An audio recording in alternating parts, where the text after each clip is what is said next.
જય સ્વામિનારાયણ મિત્રો, આજે આપણે બનાવીશું જાંબુનું જ્યુસ. તો તેના માટે મેં 250 ગ્રામ જેટલા જાંબુ લીધા છે. તેને આપણે ધોઈ અને કોરા કરી લઈશું. તો આપણે જાંબુ છે તે સારી ક્વોલિટીના લીધા છે. હવે તેને આપણે ઠળિયા છે તે આપણે બધા કાઢી લઈશું. તેને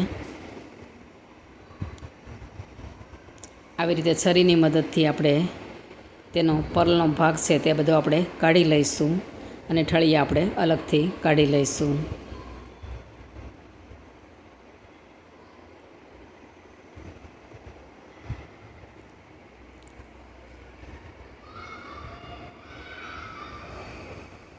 અત્યારે વરસાદની સિઝનમાં જાંબુનું જ્યુસ પીવાની ખૂબ જ મજા આવે છે. તો આપણે ઠળિયા છે તે બધા કાઢી લીધા છે. હવે તેને આપણે એક મિક્સર જારમાં લઈ લઈશું.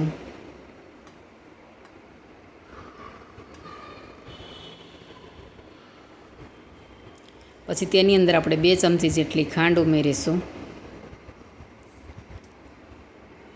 અડધી ચમચી આપણે સંચળ પાવડર ઉમેરીશું. અડધી ચમચી આપણે ચાટ મસાલો અંદર ઉમેરીશું અને અડધી ચમચી આપણે અંદર મીઠું ઉમેરીશું અને અડધો ગ્લાસ જેટલું આપણે અંદર પાણી ઉમેરીશું.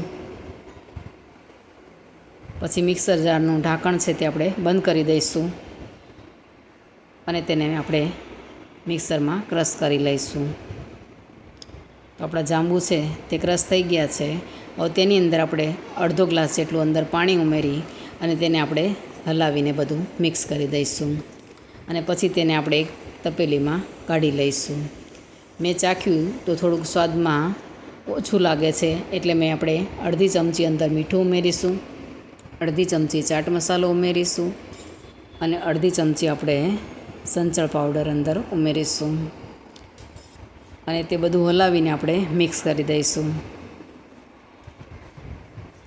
પછી 2 ગ્લાસ લઈ આપણે તેની અંદર આપણે તે જ્યુસ છે તે અંદર ઉમેરી દઈશું. તમારે વધારે પતલું કરવું હોય તો પણ તેને કરી શકો છો, પણ મેં થોડું ઘટ્ટ રહેવા દીધું છે કેમ કે અમને એવું ભાવે છે એટલા માટે. તો આપણું જાંબુનું જ્યુસ બનીને તૈયાર છે.